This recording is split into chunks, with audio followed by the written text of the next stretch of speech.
everyone. Okay, അപ്പോൾ നിങ്ങൾ wait ചെയ്തിരുന്ന ഹോട്ട് ന്യൂസ് തന്നെയാണ് മിസ്സിന് പറയാനുള്ളത് നമ്മുടെ ഓണ പരീക്ഷയെ കുറിച്ചിട്ടല്ലേ.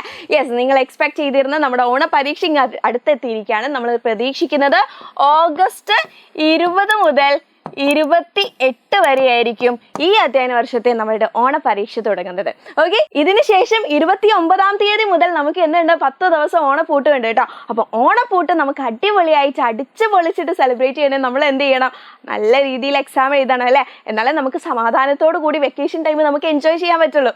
ഓക്കെ, അപ്പോൾ ഒരുപാട് കുട്ടികൾ മിസ്സിന് മെസ്സേജ് അയക്കാറുണ്ട്, മിസ് ഇപ്പോൾ തുടങ്ങിയിട്ട് എന്തെങ്കിലും കാര്യമുണ്ടോ, ഫുൾ മാർക്ക് വാങ്ങാൻ പറ്റുമോ, നല്ല സ്കോർ കിട്ടുമോ എന്നുള്ളതൊക്കെ ചോദിച്ചിട്ട്. അപ്പോൾ എനിക്ക് നിങ്ങളോട് ഒരു കാര്യമാണ് പറയാനുള്ളത്. നമ്മുടെ ക്ലാസ്സസ് തുടങ്ങിയിട്ട് 1 മാസം ആയിട്ടുണ്ട് അല്ലേ. പക്ഷെ എന്നിരുന്നാലും നിങ്ങൾ ഞങ്ങളെ കൂടെ നിൽക്കാൻ റെഡി ആണെങ്കിൽ ഈ ഒരു ഓണം എക്സാമിന് നിങ്ങൾക്ക് ഫുൾ മാർക്ക് വാങ്ങി തരേണ്ട കാര്യങ്ങളൊക്കെ ചെയ്തു തരാൻ ഞങ്ങൾ ടീച്ചേഴ്സ് റെഡിയാണ്. ഓക്കെ, അപ്പോൾ എജു ബോർഡിന്റെ കൂടെ നിങ്ങൾ റെഡി ആണെങ്കിൽ പെട്ടെന്ന് തന്നെ താഴെ കമന്റ് ബോക്സിൽ തന്നിട്ടുണ്ടെന്നാൽ രജിസ്ട്രേഷൻ ലിങ്കിൽ ജോയിൻ ചെയ്യുക, എന്നിട്ട് രജിസ്റ്റർ ചെയ്യുക, എന്നിട്ട് ബാക്കി കാര്യങ്ങളൊക്കെ ഇവിടെ നിന്നിട്ട് നിങ്ങളെ അറിയിക്കുന്നതാണ് കേട്ടോ.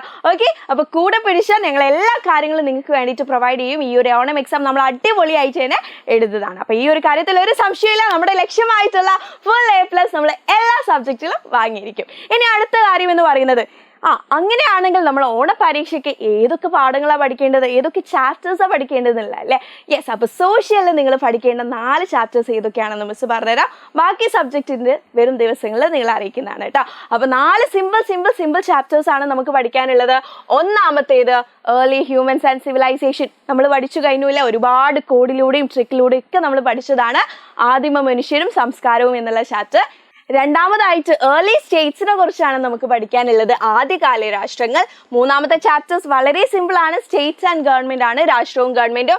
ആൻഡ് ലാസ്റ്റ് നമ്മൾ കഴിഞ്ഞ കൊല്ലം തന്നെ ബേസ് ഒക്കെ പഠിച്ച കാര്യങ്ങൾ ഉൾപ്പെടുന്ന ഒരു പുതിയ ചാപ്റ്റർ ആണ് from the globe to the map, ഗ്ലോബിൽ നിന്ന് ഭൂപടത്തിലേക്ക് എന്ന് പറയുന്ന ചാപ്റ്ററും. അപ്പോൾ ഈ 4 ചാപ്റ്ററിലെ എന്തൊക്കെ ക്വസ്റ്റ്യൻസ് ആണ് ചോദിക്കുന്നത്, ഏതൊക്കെയാണ് നിങ്ങൾ റിവൈസ് ചെയ്യേണ്ടത്, എങ്ങനെ പഠിക്കണം എന്നുള്ള കാര്യങ്ങളൊക്കെ ഞങ്ങൾ ഇവിടെ റെഡിയാക്കി വെച്ചിട്ടുണ്ട് കേട്ടോ. അപ്പോൾ നിങ്ങൾ പഠിപ്പിച്ച് തരേണ്ട കാര്യങ്ങളൊക്കെ സെറ്റാണ്. ഇനി പഠിക്കാൻ നിങ്ങൾ തയ്യാറാണെങ്കിൽ ഇപ്പം തന്നെ താഴെ കമൻറ്റ് ചെയ്യുക റെഡി എന്ന്. ഓക്കെ, റെഡി ആണല്ലോ. അപ്പോൾ നിങ്ങൾ മനസ്സിലാക്കേണ്ട മറ്റൊരു കാര്യം കൂടി ഉണ്ട്, നമ്മളെ സിലബസ് മാറിയിരിക്കുകയാണ്, പ്രീവിയസ് ഇയർ ക്വസ്റ്റ്യൻസ് ഒന്നും ഇല്ല. അപ്പോൾ നിങ്ങൾ എന്തെങ്കിലും എക്സ്ട്രാ എഫേർട്ട് എടുത്താലേ നമുക്ക് നല്ല രീതിയിൽ നല്ല മാർക്ക് വാങ്ങാൻ പറ്റുള്ളൂ. ഓക്കെ, അപ്പോൾ അതിന് വേണ്ടിയായിട്ട് വീണ്ടും ഞാൻ റിമൈൻഡ് ചെയ്യുന്നത്, നിങ്ങൾ എന്ത് ചെയ്യുക, ഇപ്പം തന്നെ ഈ ഒരു മൊമെൻറ്റിൽ തന്നെ സ്റ്റാർട്ട് ചെയ്യാം കേട്ടോ. ഓക്കെ, അപ്പോൾ നമ്മുടെ ലക്ഷ്യം എന്നിട്ടുള്ള ഫുൾ A+ അല്ലെങ്കിൽ നല്ല മാർക്ക് എന്നുള്ള സ്കോർ നമ്മൾ എന്ത് ചെയ്യും, ഈ ഒരു എക്സാമോട് കൂടി റെഡിയാക്കുന്നതാണ്. ഓക്കെ, എല്ലാവർക്കും all the very best, see U.